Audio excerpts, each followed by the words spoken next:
En la Navidad de 1999, el huracán Lothar devastó extensas regiones del sur de Alemania, sin ningún aviso previo.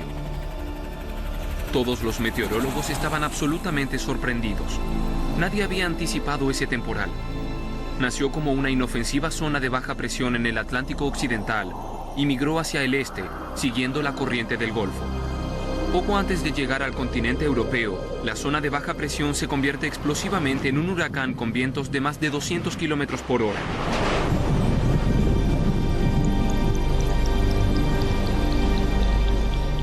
Cuando los meteorólogos advierten lo que se está gestando, ya es demasiado tarde. Las advertencias de último momento recién les llegan a los afectados cuando la tormenta ya azota la región con toda su furia.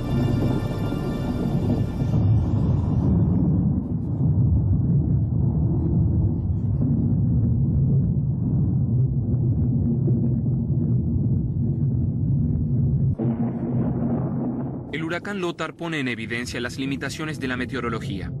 A pesar de que hoy en día los especialistas cuentan con satélites y computadoras para sus pronósticos, el hombre actual muchas veces enfrenta los caprichos del clima con el mismo desconcierto que sus antepasados hace miles de años. Las condiciones atmosféricas siempre fueron de vital importancia para el ser humano. Todas las culturas tuvieron una intensa relación con la lluvia, las nubes y el sol. Nadie podía explicar por qué había días de lluvia o tormenta. Para los egipcios, babilonios o asirios son los dioses que envían su bendición o maldición del cielo a la tierra.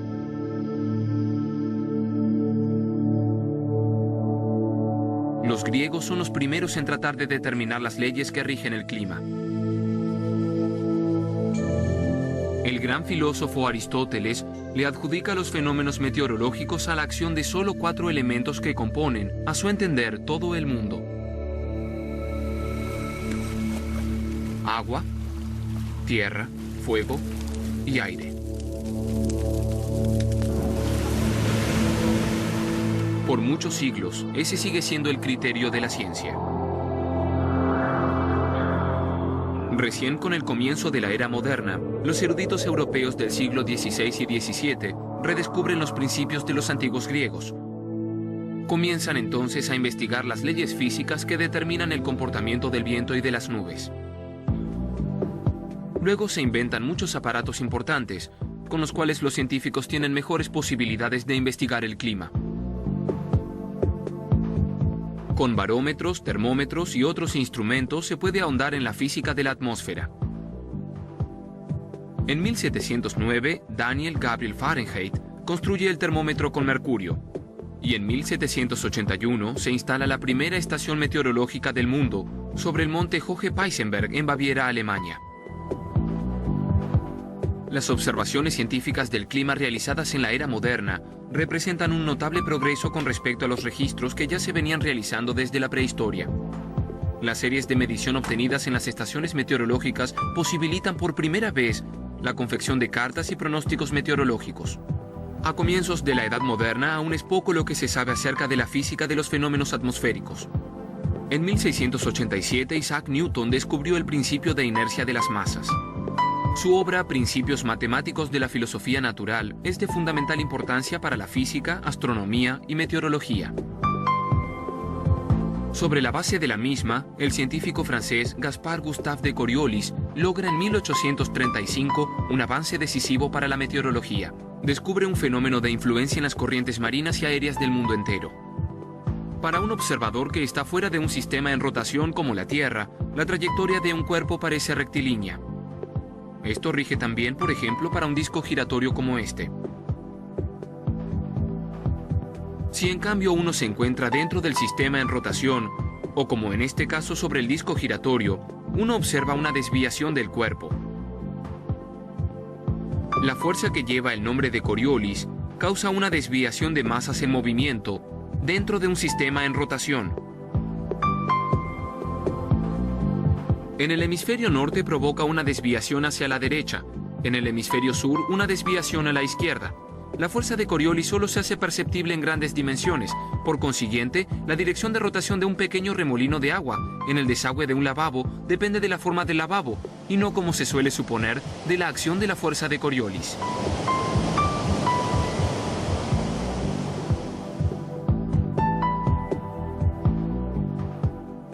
Es poco lo que se sabe acerca de la vida de Gaspard Gustave de Coriolis. Nace en París, en el año 1792, y pasa su infancia en Nancy, Lorena.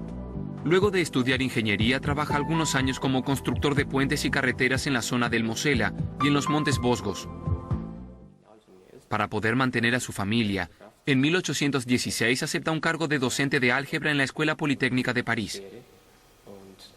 Él introduce el concepto de trabajo en la física.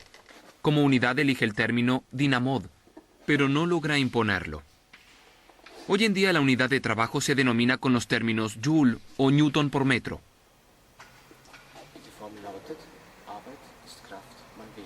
Coriolis también redacta escritos sobre temas como el juego de billar, sobre mecánica hidráulica y sobre las ciencias del trabajo.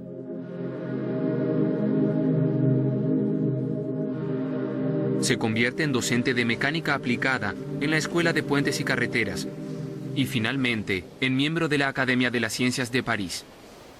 Coriolis muere en 1843 a la temprana edad de 51 años.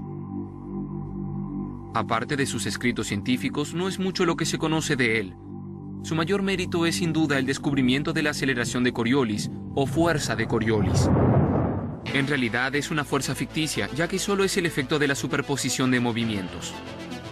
Pero no existe otro efecto tan importante para los movimientos aéreos globales y las corrientes oceánicas, y por ende tan decisivo para la meteorología. Dado que la Tierra rota sobre sí misma cada 24 horas, cada punto recorre un círculo completo de 360 grados. Ese círculo es tanto más grande cuanto más cerca del ecuador esté el punto respectivo. La distancia que recorre un punto en el transcurso del día depende, pues, del grado de latitud. Por consiguiente, la velocidad de órbita en el ecuador es cercana a los 1670 km por hora y va disminuyendo en dirección a los polos hasta llegar a cero en el polo mismo. Si un cuerpo se mueve desde el polo hacia un observador en el ecuador, su movimiento avanza en línea recta hacia el observador.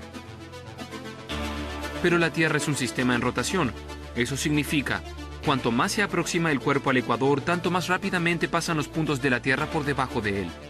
Para el observador en el ecuador, la dirección de movimiento del cuerpo se modifica, desplazándose hacia la derecha. Una fuerza parece actuar sobre él, la fuerza de Coriolis. Esta siempre aparece cuando se produce una superposición de velocidades dentro de un sistema en rotación, como por ejemplo en la Tierra o también sobre un carrusel. El efecto Coriolis se puede observar claramente en la corriente del Golfo o en la circulación de masas de aire en la atmósfera. Desde hace mucho los investigadores buscaban las causas de los vientos alisios, que se desplazan constantemente en dirección oeste y eran de importancia para la navegación a vela. Con su nueva fuerza, Coriolis dio respuesta al misterio. Los vientos alisios se producen porque a causa de la intensa radiación solar en el ecuador, el aire se calienta más que en otras partes. El aire caliente asciende y sobre el suelo se produce una región de baja presión que cubre toda la franja del ecuador. Esa franja de baja presión absorbe aire de las regiones subtropicales. Entre el ecuador y las zonas subtropicales se produce una circulación semejante a la que ocurre en una habitación cerrada con un solo radiador de calefacción. En ella el aire asciende sobre el radiador, desciende en la pared opuesta y vuelve a aproximarse al radiador a lo largo del piso. Como la Tierra gira, el aire circulante está sujeto al efecto de la fuerza de Coriolis, que lo desplaza. La corriente de aire originariamente rectilínea desde los trópicos hacia el ecuador se convierte en vientos que van permanentemente en dirección occidental, los vientos alisios. Cerca del suelo sufre otras desviaciones, por ejemplo por cadenas montañosas. Concluye en dirección noreste en el hemisferio norte y sudeste en el hemisferio sur. Ya en 1686 el astrónomo y naturalista Sir Edmund Halley publica un mapa de los vientos predominantes sobre los océanos. Ese es el primer mapa temático referido a un fenómeno meteorológico. Halley representa, entre otros, los vientos alisios tan importantes para la navegación a vela. No obstante, no está en condiciones de explicar su origen. 50 años más tarde, en el año 1735, el físico británico George Hadley logra relacionar los vientos alisios con la rotación de la Tierra, pero sin poder brindar la demostración matemática. Esto recién lo haría Coriolis 100 años más tarde. En los próximos siglos, la meteorología progresa a pasos agigantados. los métodos e instrumentos de medición son cada vez más sutiles. Con ello también se sigue incrementando la exactitud de los pronósticos meteorológicos.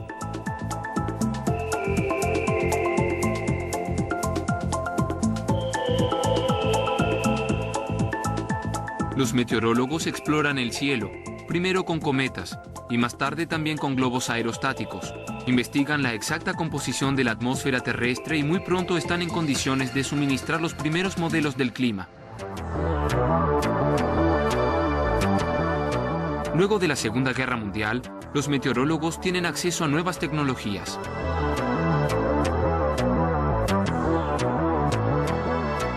Cuando en 1960 se pone en marcha el primer satélite meteorológico de los Estados Unidos, por primera vez se pueden estudiar los fenómenos atmosféricos a gran escala a través de imágenes instantáneas. El vertiginoso incremento de la capacidad de las computadoras modernas permite desde hace algunas décadas realizar pronósticos meteorológicos y análisis climatológicos cada vez más veloces y exactos.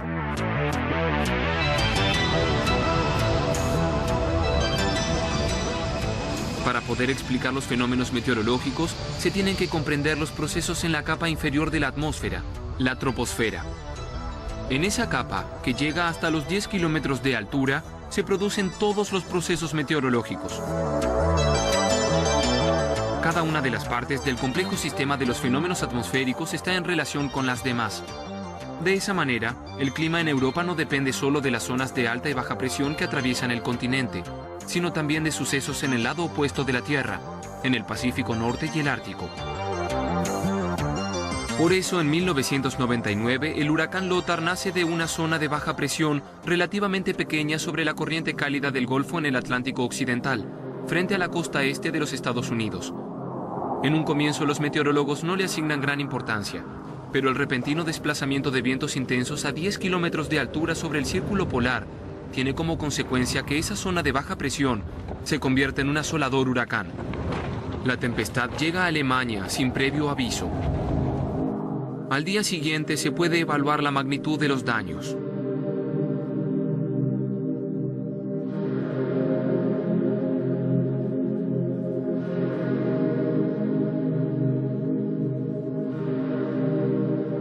Lothar ha dejado una ancha huella de devastación. Muchas casas han quedado sin techo y miles de árboles arrancados de raíz por el viento. Los daños causados por el huracán en Alemania ascienden a sumas multimillonarias.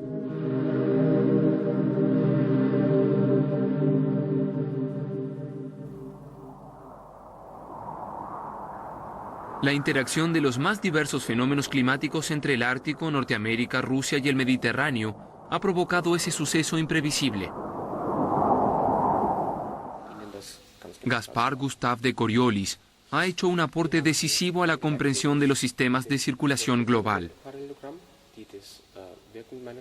Él sitúa la meteorología sobre nuevos cimientos, al aplicar las leyes mecánicas de Newton a los procesos climáticos y traducirlas en fórmulas.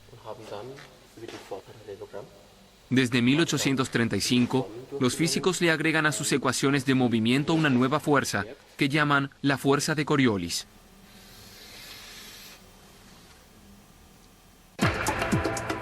El caótico orden del sistema dinámico de la atmósfera recién se entiende en la actualidad, en la era de las supercomputadoras y los satélites de investigación del clima.